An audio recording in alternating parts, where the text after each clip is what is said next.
Evangelho de Mateus. Evangelho de Mateus, capítulo de número 26. Mateus 26. Vamos ler a partir do versículo 20. Mateus 26, versículo 20.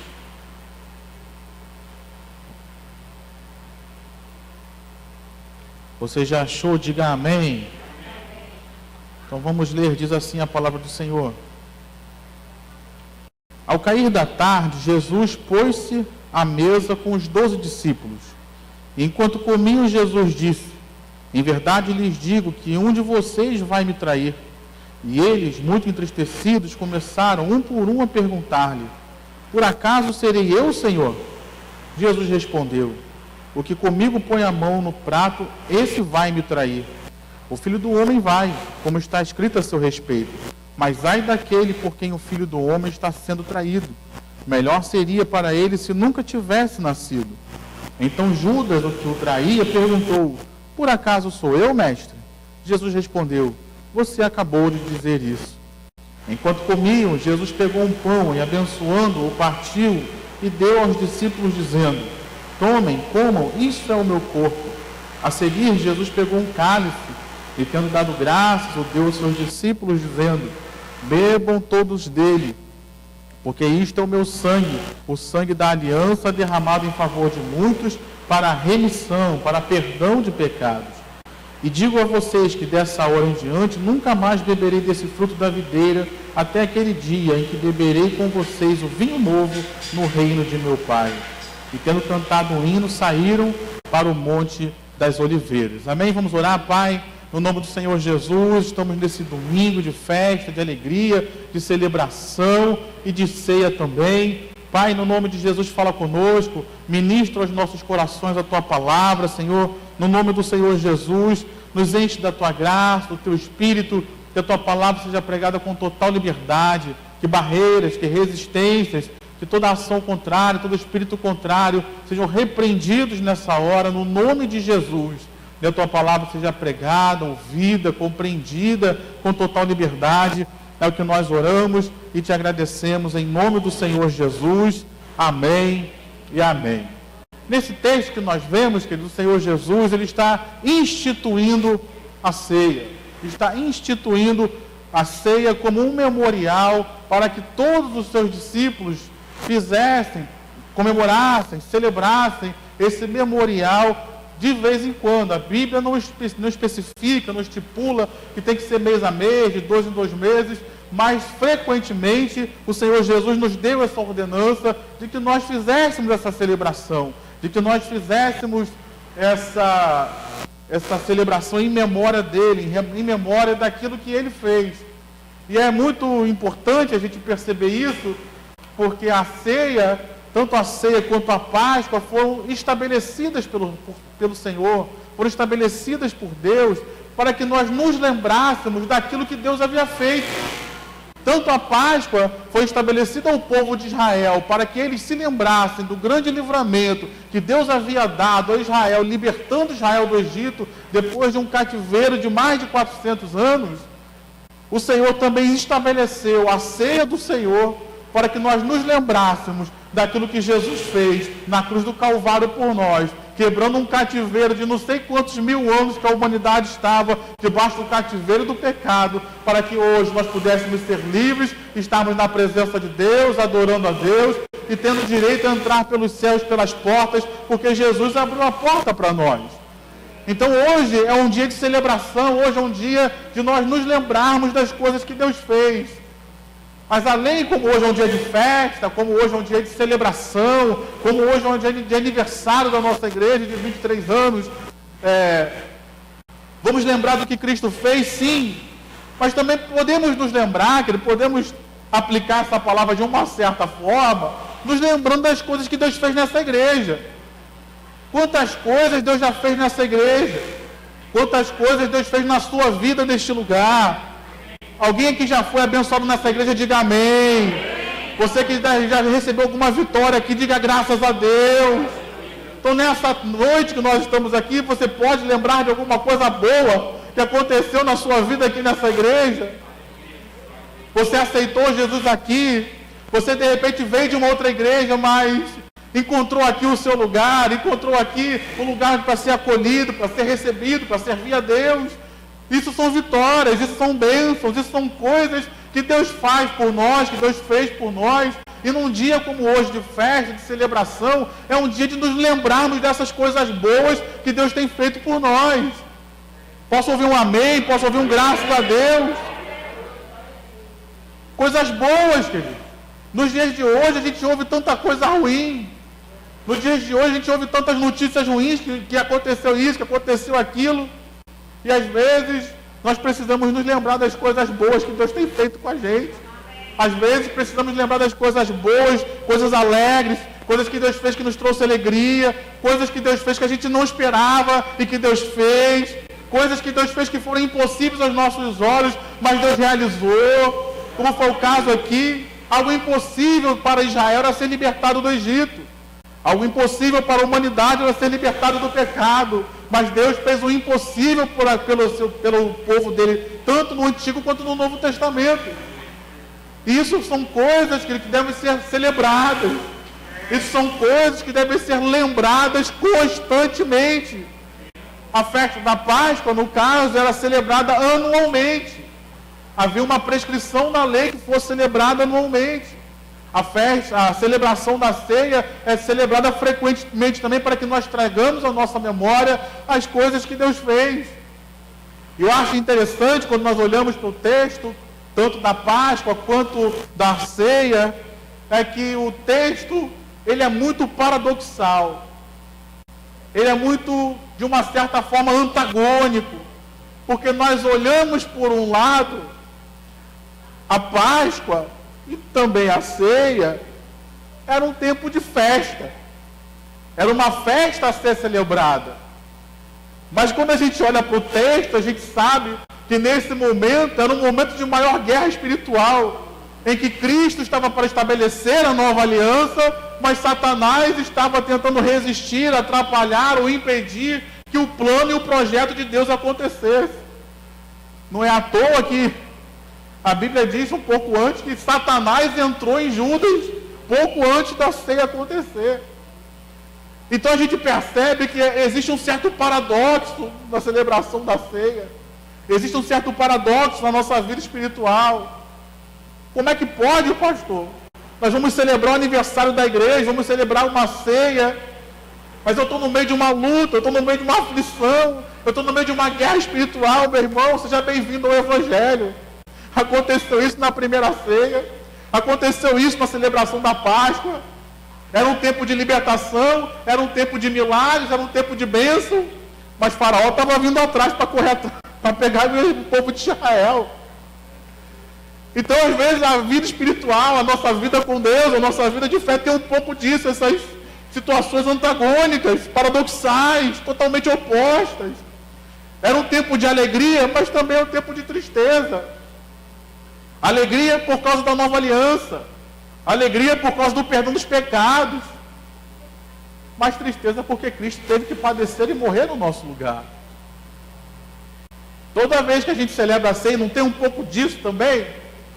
A gente se alegra porque sabe que fomos perdoados. A gente se alegra porque sabe que Cristo venceu. A gente se alegra porque sabe que Cristo hoje está à destra do Pai, está a quase às portas para voltar e buscar o seu povo. Isso traz uma alegria, isso traz um regozijo. Ele venceu a morte, ele venceu o mundo, ele venceu a Satanás, ele venceu tudo por nós. Mas não dá um pouquinho de aperto no coração por saber que ele teve que morrer no nosso lugar? Teve que ser cuspido, teve que passar pelo que passou. Então a gente vê que a vida de fé tem um pouco desse paradoxo de alegria e tristeza, de guerra e de paz, vitórias e derrotas. Aos olhos humanos, querido, Cristo morrer na cruz foi uma derrota. Nós sabemos pelo Evangelho que na cruz ele triunfou, mas aos olhos humanos ainda era uma derrota. Se a gente contar a história do Evangelho para aqueles que estão lá fora, aos olhos humanos, para eles, continuará sendo uma derrota. Mas nós sabemos que naquela aparente derrota humana, foi ali que Cristo triunfou. Foi ali que Cristo venceu. E a gente aprende que no Evangelho tem coisas que para a gente vencer, a gente tem que perder.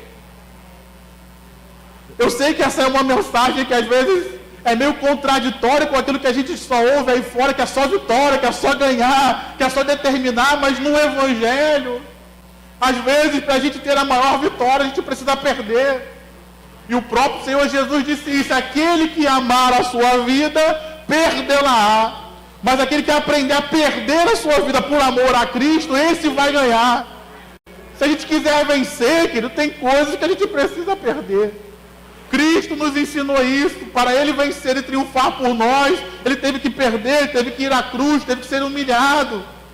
Então, ao olhar para a ceia, ao olhar para esse panorama, ao olhar para esse pequeno trecho da história do nosso Senhor, a gente tira muitas lições, a gente aprende muito. Então, nessa noite, será que você pode lembrar alguma coisa boa que Deus fez na sua vida? Uma vitória, um milagre, uma cura, uma provisão que chegou, uma amizade que surgiu, algo que curou o seu coração. Será que nós podemos hoje olhar para a nossa vida e ver certas situações antagônicas? Alegria, no meio de uma certa angústia, preocupação. Paulo falava sobre isso quando ele tinha alegria de levar o Evangelho à frente. Mas tinha uma angústia. O Evangelho não chegava aos judeus, os judeus rejeitavam o Evangelho.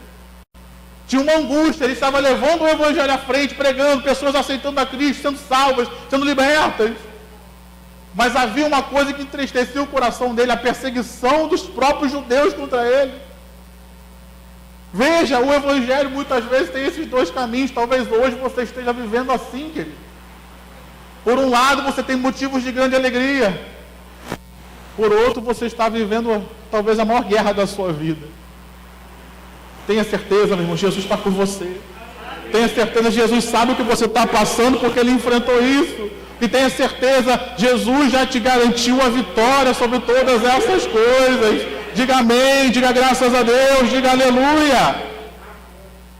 E nesse contexto de vitórias, nesse contexto de bênçãos, Jesus então dá uma palavra, que depois Paulo vai nos revelar o sentido dela.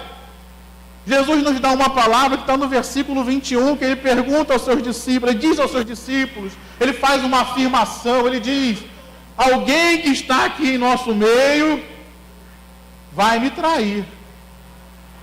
Alguém que está aqui em nosso meio, que está colocando a mão no prato comigo, vai ser o meu traidor. E o que me chama a atenção nesse texto é que talvez se fosse no culto de hoje, Jesus dissesse que houvesse um traidor, a grande maioria de nós ia fazer, sabe o quê? A gente ia pensar e tentar lembrar do pior irmão da igreja. Aquele que é o mais fraquinho, aquele que a gente tem mais dificuldade em lidar e dizer: com certeza é o fulano.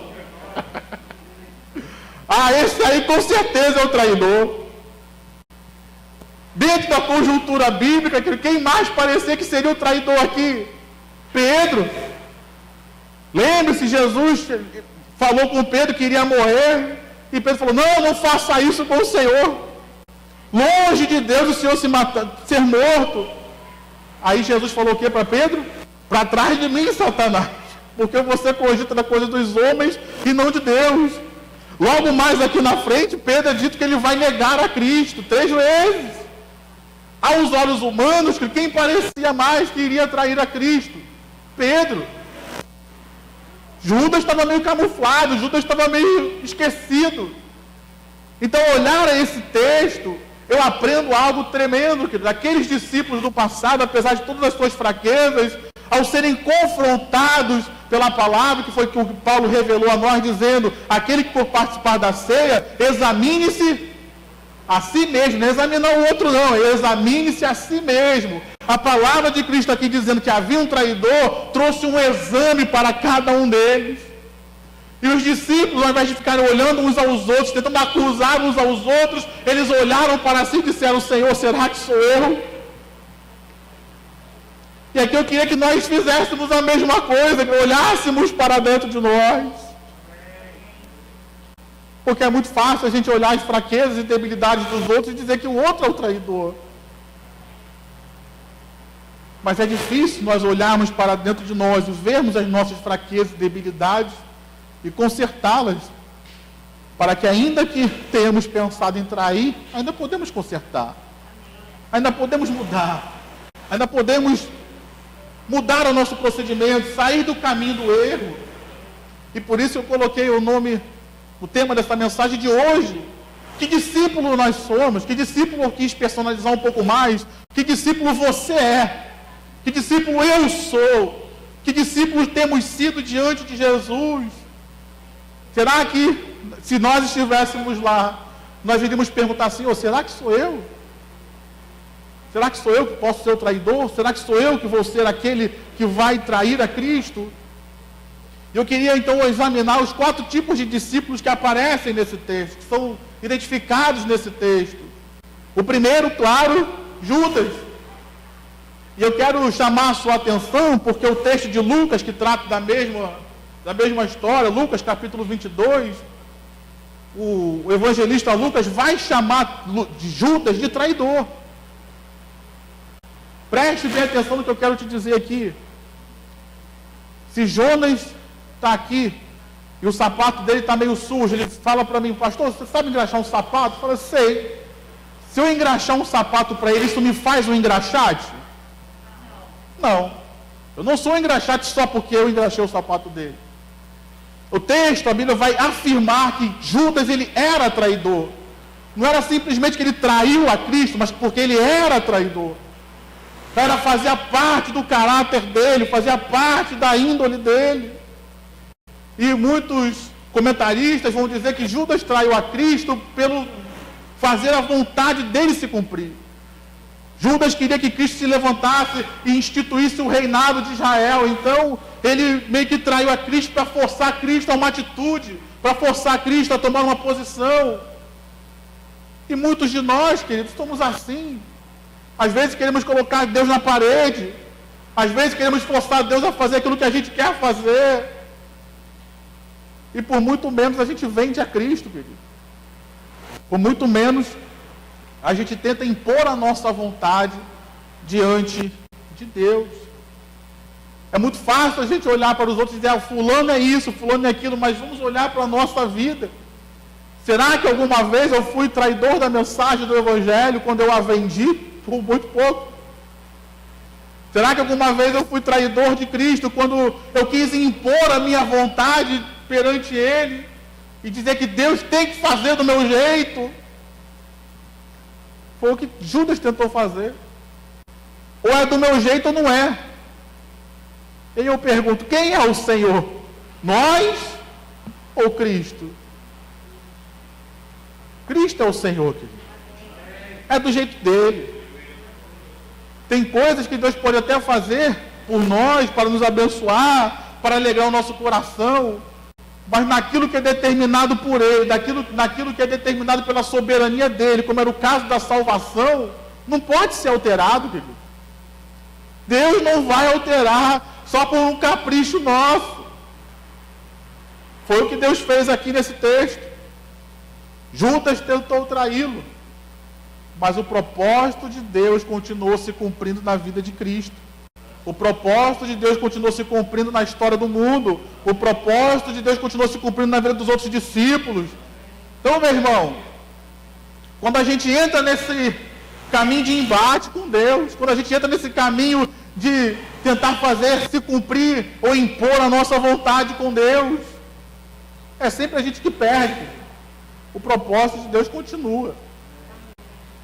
O outro discípulo, outro grupo de discípulos, outro tipo de discípulos que nos chama a atenção aqui são 9 discípulos. Não vou citar o nome deles todos, mas são os 9 restantes, que são os discípulos fujões. Quando estiveram de Getsêmani com Cristo, fugiram e desapareceram. A gente não vê mais a história deles. Só depois da ressurreição que eles reaparecem. Tem discípulo fujão hoje no meio do cristianismo? Os irmãos estão com vergonha de dizer, mas eu vou dizer, tem sim. O Senhor Jesus fala a respeito deles na parábola do semeador, quando ele diz que a semente que cai num solo que tem espinhos, então vem os dias difíceis, vem as aflições, os espinhos sufocam e não deixam a semente crescer. Pessoas que fogem, querido, do Evangelho. Pessoas que, quando Jesus mais precisa, elas não estão. Conhece aquelas pessoas que dizem, pastor, pode contar comigo, pode contar do teu lado. E quando a gente olha, pensei que estava aqui, já sumiu e nem vi.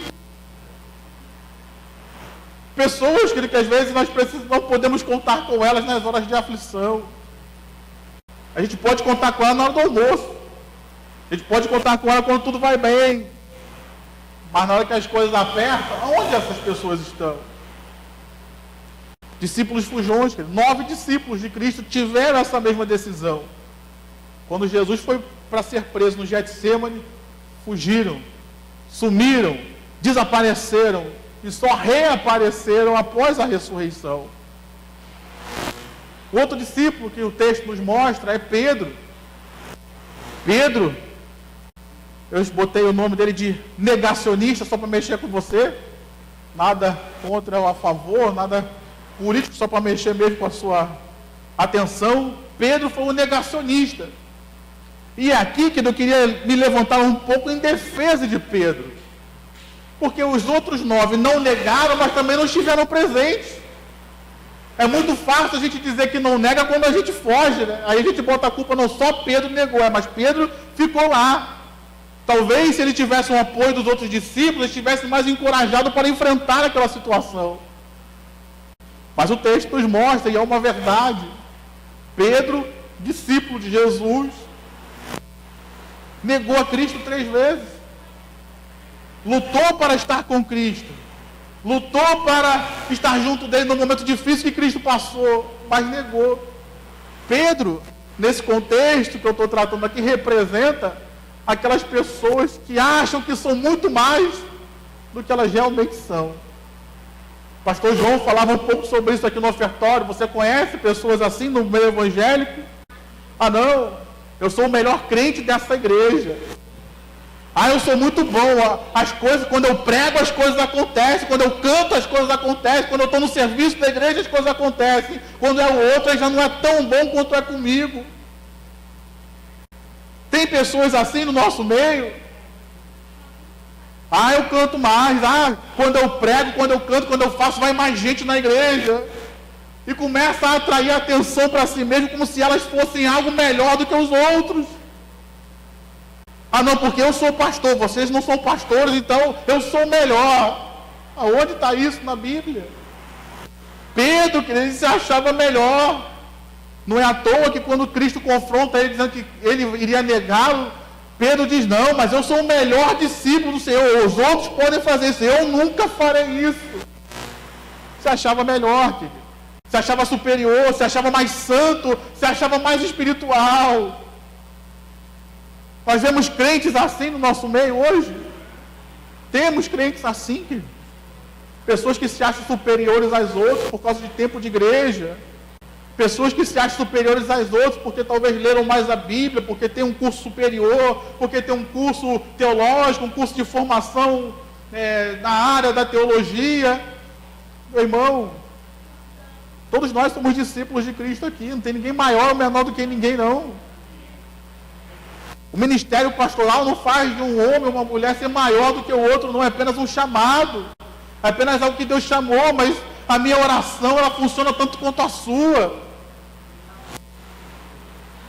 Nós vemos nesse texto isso, querido.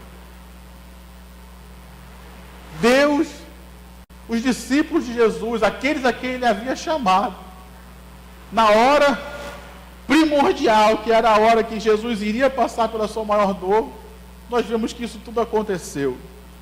Mas existe um quarto tipo de discípulo, que é João, querido. João, ele também fugiu. João, quando estava no Getsêmani, ele também fugiu.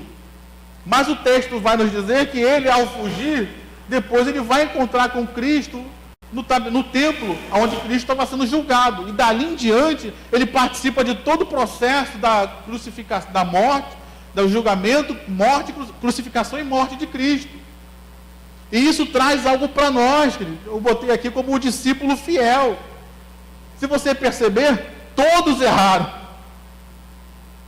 Não teve nenhum perfeito. Não teve nenhum que fez tudo certo. Não teve nenhum que acertou tudo. Todos erraram, querido. Mas nós vemos que isso traz uma lição muito grande para nós, porque às vezes nós achamos que seremos discípulos perfeitos de Cristo.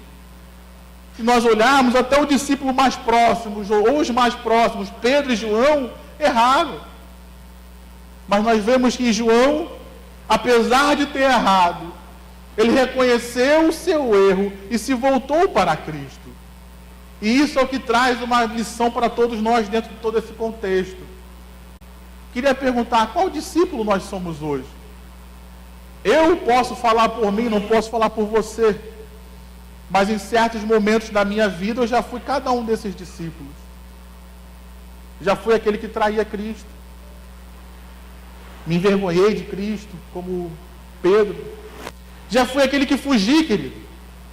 Falei, não quero me envolver, não quero participar. Não quero participar dessas coisas, não quero passar por perseguições por causa do Evangelho, não quero nada disso. Já fui todos eles. Talvez você tenha hombridade, talvez você tenha coragem de reconhecer que você também já passou por todos eles. E o que me chama a atenção nesse texto é, João, ele pelo próprio Espírito Santo, ministrando ao coração dele, ele se voltou para Cristo. Ele voltou para o caminho de Cristo. Ele voltou para o seu chamado quando foi até Cristo. E continuou o seu chamado para frente. Tanto os 9 discípulos quanto Pedro, a Bíblia vai nos dizer que depois da ressurreição, Cristo vai de encontro aos seus discípulos. Não desistiu deles. Inclusive falou para as mulheres que o viram na ressurreição, falou, olha, fala para os meus discípulos que aquilo que eu tinha dito para eles irem para a Galiléia ainda está de pé, vão para a Galiléia que eu vou encontrá-los, mas fala a Pedro também, não deixe de falar com ele não, porque eu ainda tenho um plano, eu ainda tenho um projeto. Então nós vemos que João voltou simplesmente pela ministração do Espírito Santo, mas os outros demais, Jesus não desistiu deles. Jesus não jogou nenhum deles fora, falou, não, eu vou encontrá-los novamente, eu vou resgatá-los novamente, eu vou buscá-los novamente, eu tenho perdão para eles, eu tenho conserto, eu tenho restauração. Não é porque eles erraram, não é porque eles tomaram decisões erradas que tudo acabou, que o plano acabou, que o projeto acabou, não. Porque se nós errarmos e o plano de Deus acabar conosco, para que Cristo morreu na cruz, querido? Vamos jogar o sacrifício de Jesus na cruz fora, então. O sacrifício de Jesus, ele é tão poderoso que a graça de Deus nos cobre para restaurar as nossas vidas depois dos nossos erros e falhas. Então, ainda que nós sejamos qualquer um desses aqui, tem restauração para nós. Ainda que nós sejamos qualquer um desses aqui, Jesus pode alcançar as nossas vidas. Diga amém, diga graças a Deus. E isso, então, no caso aqui de Cristo, ele teve que ir pessoalmente, querido, falar com seus discípulos. E aqui muitas vezes é o trabalho nosso de igreja. Aqui muitas vezes é o trabalho nosso de liderança. Talvez você conheça alguém que seja um discípulo fujão. Talvez você conheça alguém que recentemente tenha negado a Cristo. Presta atenção, querido. Não seja daqueles que jogam essas pessoas fora. Não. Há restauração para a vida delas também. Há perdão para a vida delas também. Jesus não jogou essas pessoas fora, não. Esse é um dia de a gente se lembrar de pessoas e ligar para elas e dizer, ei, meu irmão, Jesus tem restauração para a sua vida. Jesus tem um projeto com a sua vida. Eu estava no culto, o Espírito Santo ministrou meu coração para ligar para você, para mandar uma mensagem, para falar contigo dizendo, Jesus não desistiu da obra dele na sua vida. Você pode ter errado, você pode ter caído, mas como diz Provérbios, ainda que o justo caia, não ficará prostrado, o Senhor o levantará. é tempo da igreja ser um instrumento de levantar aqueles que estão caídos, de trazer de volta aqueles que fugiram, de curar aqueles que negaram, para que eles voltem. E sejam instrumentos de Deus, cumpram o seu propósito, cumpram o projeto de Deus. No caso aqui desses discípulos, que todos voltaram. Os 9, Pedro e João. E se você for ler a história deles, depois da ressurreição de Jesus, batismo com o Espírito Santo, esses homens revolucionaram a história do mundo. Só João foi morto de causa natural. Todos os outros enfrentaram todas as coisas, enfrentaram o mundo da época, enfrentaram perseguições, enfrentaram a morte pela causa do Evangelho. Aquilo que eles não conseguiram fazer no passado, no futuro, eles conseguiram fazer. Jesus não olhou só aquele tempo presente, que eles não tiveram forças para enfrentar as perseguições. Jesus conseguiu olhar na vida daqueles homens e ver o futuro, de como eles seriam homens abençoados para levar a mensagem do Evangelho à frente.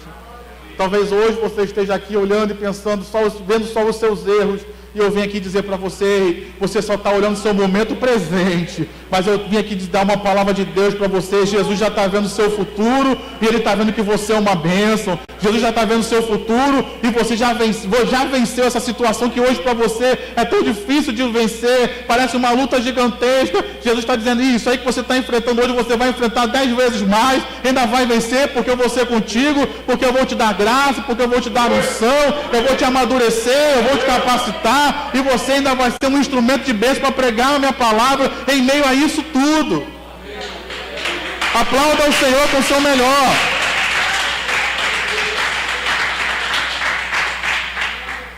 Então, meu irmão, seja lá qual for o discípulo que você se encaixe hoje, Deus não desistiu de você. Seja lá qual for, em qual situação nós nos encaixemos hoje, ainda há um plano, ainda há um projeto de Deus. O único discípulo, querido, para eu caminhar para o final, o único discípulo que não teve solução para ele foi Judas. E por que não teve solução para Judas? Porque ele deu cabo da sua vida antes da ressurreição de Jesus. Ele não buscou a Cristo, ele não se voltou para Cristo, e por isso não teve restauração para a vida dele. Trazendo isso para nós, querido, para eu terminar essa mensagem, seja lá o que for que esteja acontecendo na sua vida, em Cristo há solução. Em Cristo há uma saída, em Cristo há um caminho, em Cristo há uma porta de escape, em Cristo há uma janela, em Cristo há alguma coisa que possa você fazer, buscando a vida a Ele, buscando a direção dEle, para você vencer, para você sair. Mas sem Cristo, querido, não tem nada o que fazer mais. Sem Cristo, tudo desmorona. Sem Cristo, tudo se perde. Então a diferença que faz aqui nesse texto, principal ao meu ver, é: eu vou escolher Cristo ou eu vou escolher a minha vontade? O principal não é o tipo de pecado que você cometeu. O principal não é o tipo de discípulo que você é. O principal não é as coisas erradas que fazemos, as escolhas erradas que tomamos. O principal é, diante dessas escolhas erradas, eu vou buscar em Cristo a solução, eu vou buscar em Cristo o perdão, eu vou buscar em Cristo a saída. Se eu fizer isso, independente de qualquer coisa que eu tenha feito, há uma solução, há uma saída, há um escape, há perdão, há restauração, há renovo, há bênção, há um caminho novo, há um prosseguir, há um futuro para mim. Agora, se eu escolher permanecer na minha vontade, eu quero o que eu quero, eu não quero nada de Deus, eu não quero Cristo para mim, eu quero aquilo que é minha vontade, a minha vida afunda aqui. A nossa vida paralisa. As coisas param, mesmo que não aconteça como aconteceu com Judas, mesmo que a gente não perca a vida natural, vamos dizer assim, mas a nossa vida espiritual paralisa. A nossa vida de fé paralisa. E todas as demais coisas paralisam. Por quê? Porque tudo depende de Cristo. Sem Cristo, nada podemos fazer. Então, nessa noite, meu irmão, que tipo de discípulo você é hoje? E diante desse discípulo que você identifica nessa noite, qual é o caminho a seguir? Vou para Cristo, como todos fizeram, aceitaram a Cristo, aceitaram o caminho de Cristo, aceitaram a direção de Cristo? Ou nós vamos permanecer na nossa vontade, no erro, no pecado, na transgressão, e nos afastamos de Cristo? Isso que é fundamental para as nossas vidas hoje. Num culto de ceia como esse, precisamos nos examinar. Vou permanecer com Cristo? Vou escolher Cristo ou vou escolher a minha vontade? Vou escolher a santificação ou o pecado? E dependendo da escolha que nós tomarmos, vai determinar o nosso futuro. Os discípulos que escolheram a Cristo tiveram um futuro brilhante na presença de Deus, foram ricamente abençoados, foram ricamente abençoadores, marcaram a história do mundo, levaram o Evangelho à frente, fizeram o nome de Deus conhecido, e de certa forma o nome deles também conhecido na história. E Judas tinha um caminho brilhante também para seguir, mas tudo acabou ali, e pouco se fala dele. Quando se fala, é sempre num tom meio que pejorativo, sempre com exemplos ruins. Então, nessa noite, meu irmão, que decisão eu e você vamos tomar? Nessa noite, que caminho eu e você vamos seguir? Eu quero convidar você a fechar os seus olhos. Aleluia! Pegue seu pedaço de pão.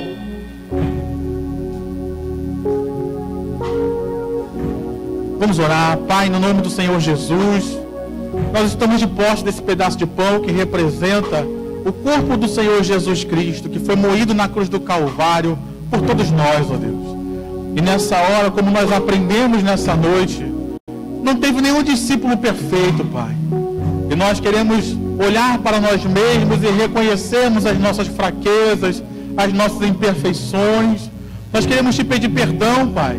Nós queremos te pedir perdão às vezes que fomos o discípulo traidor, Pai. Vendemos o Senhor, quisemos impor a nossa vontade, queremos fazer birra para mover o Senhor a fazer aquilo que queríamos. Nos perdoa às vezes que fomos os discípulos fujões. Talvez hoje estejamos tentando fugir de alguma coisa que o Senhor quer que a gente passe, e a gente quer fugir, a gente quer sair. Nos perdoa, Pai. Nos perdoa às vezes que fomos aqueles que nos achamos melhor do que os outros. E o Senhor às vezes permitiu certas situações e circunstâncias, como foi o caso de Pedro, para ele ver que ele era tão frágil quanto todos os demais discípulos. Nos perdoa às vezes que somos até mesmo como foi João, que fugiu, mas que graças a Deus reconheceu e voltou.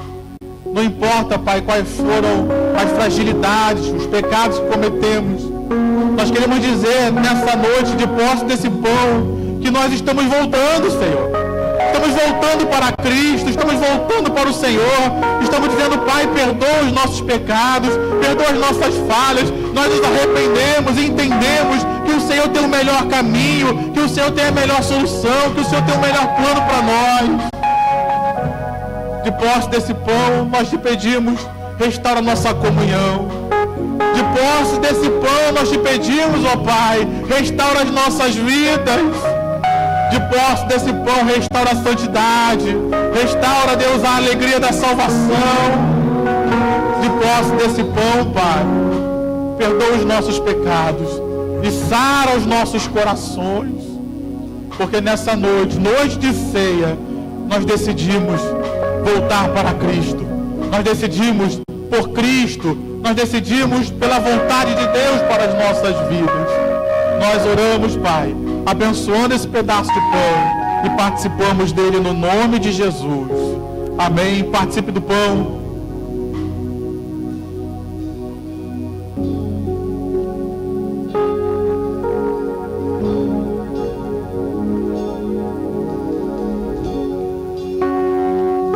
Aleluia. Diga graças a Deus. Diga obrigado, Senhor, pelo teu Espírito.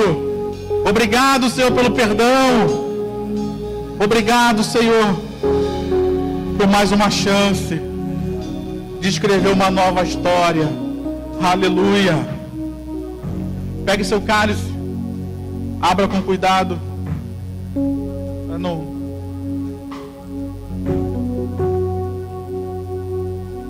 Pai querido, de posse do cálice, que representa o sangue do Senhor Jesus Cristo, que foi derramado na cruz por todos nós. Um sangue, Deus, que estabeleceu uma nova aliança, uma aliança eterna que nós temos com o Senhor.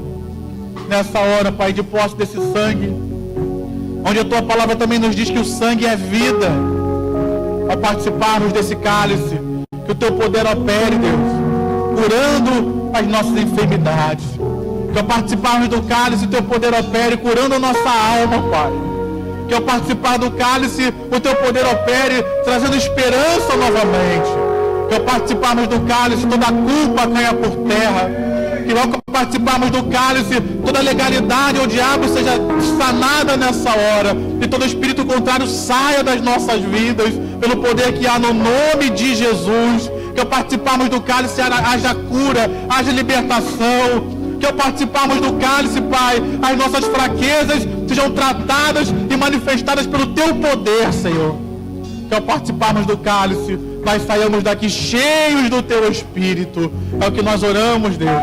Nós abençoamos esse cálice e participamos no nome de Jesus. Amém e amém. Participe do cálice.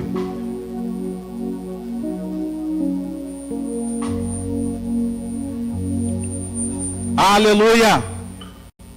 Diga aleluia. Diga graças a Deus. Diga louvado seja o nome do Senhor. Obrigado, Senhor, pela restauração. Obrigado, Senhor, pela cura. Obrigado, Senhor, pelo milagre. Obrigado, Senhor, pela Tua bênção sobre nós.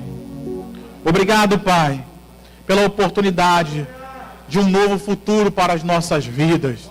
Amém? Você pode aplaudir ao Senhor com o seu melhor?